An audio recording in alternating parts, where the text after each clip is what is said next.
Pernah nggak sih ngerasain sakit perut aneh di sebelah kanan bawah, terus langsung kepikiran, wah jangan-jangan usus buntu nih. Kalau pernah, Anda nggak sendirian. Radang usus buntu itu salah satu alasan paling umum kenapa orang lari ke UGD. Tapi apa sih sebenarnya organ kecil yang sering banget jadi biang kerok ini? Yuk kita bedah ceritanya sama-sama. Oke, sebelum kita lanjut, kita lurusin dulu satu hal yang paling sering kita dengar. Katanya, usus buntu itu cuma organ sisa peninggalan evolusi yang nggak ada gunanya, cuma nunggu waktu buat bikin masalah. Tapi, gimana kalau anggapan itu salah besar? Ternyata cerita aslinya jauh lebih seru dari itu. Pertama-tama, yuk kita bongkar tugas rahasia si usus buntu. Coba lupakan dulu reputasinya sebagai pembuat onar. Saya jamin setelah ini Anda bakal melihat organ ini dengan cara yang benar-benar baru. Nah, kenalan dulu nih, namanya appendix vermiformis. Kedengarannya keren ya, tapi aslinya dia ini cuma organ kecil, panjangnya rata-rata 9 cm, kira-kira seukuran jari kelingking kita lah. Posisinya itu nempel di usus besar, di perut kanan bawah, di titik yang dokter sebut titik McBurney. Kecil-kecil tapi jangan salah, tugasnya nggak main-main. Jadi, apa dong kerjaan rahasianya? Coba bayangin usus buntu itu kayak rumah aman atau safe house buat para bakteri baik di usus kita. Misalnya nih, pas kita lagi sakit parah kayak diare, yang bikin isi perut kita dicuci bersih, usus buntu ini bakal ngelepasin pasukan cadangan bakteri baik buat menormalkan kembali kondisi usus. Keren banget kan? Dan tugasnya nggak cuma itu loh, usus buntu ini ternyata juga pemain aktif di sistem kekebalan tubuh kita. Dia ini bagian penting dari GALT yang bisa kita anggap sebagai sistem keamanannya usus kita.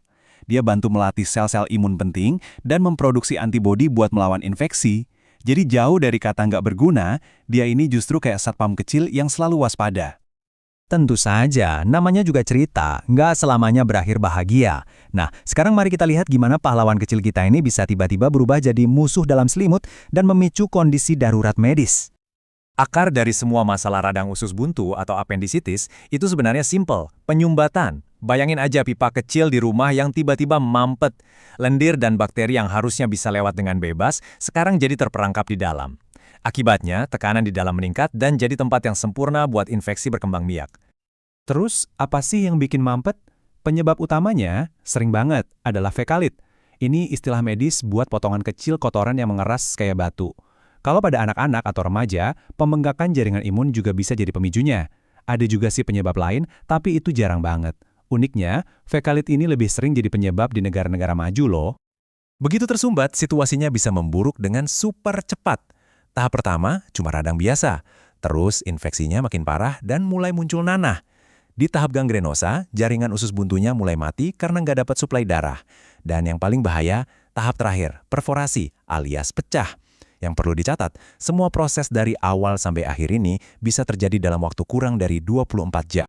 Karena progresnya secepat kilat, gimana caranya dokter bisa mendiagnosisnya dengan tepat waktu? Nah, disinilah keahlian detektif medis mereka diuji. Mari kita lihat prosesnya. Salah satu petunjuk klinis yang paling bisa diandalkan itu adalah pola perpindahan rasa sakitnya. Awalnya, rasa sakitnya itu tumpul dan gak jelas gitu di sekitaran pusar. Tapi dalam 12-24 jam, rasa sakitnya seolah-olah pindah ke perut kanan bawah dan jadi jauh lebih tajam dan fokus di satu titik. Pola ini terjadi di sekitar 50-60% pasien dan ini jadi alarm besar buat para dokter. Nah, untuk lebih memastikan diagnosisnya, dokter sering pakai sistem skor yang namanya skor Alvarado. Anggap aja ini kayak checklist detektif. Nyerinya pindah, cek 1 poin. Gak nafsu makan, cek 1 poin lagi. Mual, tambah lagi. Ditambah dengan hasil tes darah, kalau total skornya udah 7 atau lebih, wah hampir bisa dipastikan pelakunya adalah radang usus buntu. Oke, diagnosis sudah di tangan. Sekarang waktunya bertindak. Yuk kita lihat gimana para dokter menyelesaikan masalah ini, baik dengan pisau bedah maupun tanpa pisau bedah.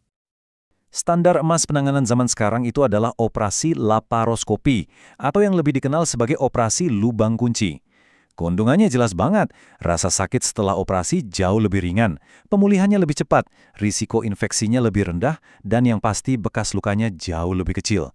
Operasi terbuka yang lebih klasik sekarang biasanya cuma dilakukan untuk kasus-kasus yang rumit banget. Tapi tunggu dulu. Apa operasi itu satu-satunya jalan? Ternyata nggak juga. Untuk kasus radang usus buntu yang nggak parah atau nggak ada komplikasi, pengobatan dengan antibiotik aja ternyata bisa berhasil. Cuma, ada satu hal penting yang harus diingat. Ada risiko kambuh sekitar 23% dalam waktu 1 tahun. Jadi ini semacam pertaruhan antara menghindari operasi dengan risiko masalahnya datang lagi. Operasi selesai. Usus buntu udah diangkat. Terus, gimana kelanjutannya? Nah, bagian terakhir dari perjalanan kita ini akan membahas kehidupan setelah operasi dan beberapa fakta kesehatan jangka panjang yang jujur cukup mengejutkan. Pertama, dan ini kabar yang paling melegakan buat sebagian besar orang, hidup tanpa usus buntu itu nggak jadi masalah sama sekali. Tubuh kita itu hebat, bisa beradaptasi dengan sempurna. Nggak ada dampak jangka panjang yang signifikan ke pencernaan atau kesehatan secara umum. Anda bisa lanjut hidup seperti biasa. Dan ini dia statistik yang bikin kita bisa bernapas lega. Di negara-negara maju, angka kematian akibat radang usus buntu itu cuma 0,24%. Rendah banget kan? Ini jadi bukti betapa kondisi ini sangat bisa ditangani kalau kita cepat tanggap. Sebuah kemenangan besar bagi dunia kedokteran modern. Tapi, disinilah ceritanya jadi aneh sekaligus menakjubkan. Ternyata, mengangkat usus buntu itu punya efek jangka panjang yang nggak pernah kita duga. Siapa sangka, tindakan ini bisa menurunkan risiko penyakit Parkinson sampai 19%. Tapi, di sisi lain, risikonya untuk penyakit usus lain seperti penyakit Crohn dan IBS justru sedikit meningkat. Ini membuktikan betapa rumit dan saling terhubungnya semua sistem di dalam tubuh kita. Dan jangan salah, ini bukan cuma masalah yang terjadi di tempat yang jauh. Faktanya, Indonesia itu punya angka kasus usus buntu tertinggi di seluruh Asia Tenggara, dengan prevalensi sekitar 0,05%. Jadi, semua yang kita bahas hari ini sangat relevan buat kita semua. Jadi kita mulai dari sebuah organ yang sering dicap tidak berguna dan berakhir dengan penemuan perannya yang kompleks dalam sistem imun dan bahkan hubungannya dengan kesehatan otak di masa depan. Ini kan jadi bikin kita mikir ya, bagian tubuh mana lagi yang selama ini kita anggap sepele padahal punya cerita tersembunyi yang menunggu untuk diungkap.